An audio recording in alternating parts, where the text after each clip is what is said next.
possible, and what follows is a roller coaster of friendship, ambition, and the kind of chaos that only Hollywood can unleash. I'm talking about The Disaster Artist from 2017, a movie that doesn't just tell a story, it grabs you by the collar and whispers, "Hey, your dreams? They're worth the mess." If you've ever felt like an outsider pounding on the gates of your big break, or if you just love a good laugh wrapped in a true tale of perseverance, this is the film you need to drop everything for. Stick around because I'm about to unpack every juicy detail, from the casting magic to the behind-the-scenes madness, all without giving away a single spoiler. By the end, you'll be hitting play faster than you can say, "You're tearing me apart, Lisa." Let's jump in. First off, let's set the stage. The Disaster Artist isn't your typical biopic. It's a comedy drama that's got the heart of a buddy movie and the bite of a satire on Tinseltown itself. Directed by none other than James Franco. Yes, that James Franco, the guy who's worn 1,000 hats from Spider-Man's foe to poetry professor, this film clocks in at a tight 104 minutes. But trust me, it feels like a whirlwind that leaves you buzzing.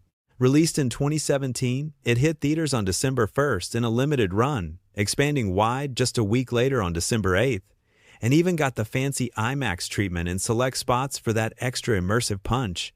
Why does this matter? Because in a year packed with blockbusters, this indie gem snuck in and stole hearts, proving that sometimes the smallest stories roar the loudest. But what's it about, you ask?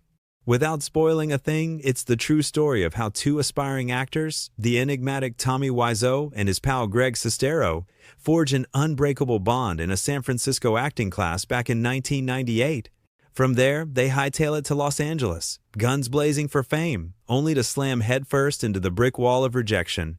Frustrated but fired up, Tommy decides to take matters into his own hands. He'll write, produce, direct, and star in his very own movie. What ensues is a production so gloriously unhinged, it becomes the stuff of legend.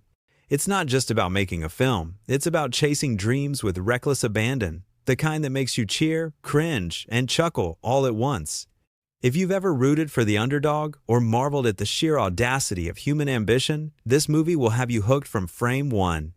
It's like if Boogie Nights crashed into the 40-year-old virgin with a dash of Ed Wood, pure, unfiltered joy in the face of failure. Now, let's talk about the spark that lit this fire, the book. The Disaster Artist is adapted from the 2013 nonfiction gem, The Disaster Artist: My Life Inside the Room, the greatest bad movie ever made. Penned by Greg Sestero himself with Tom Bissell.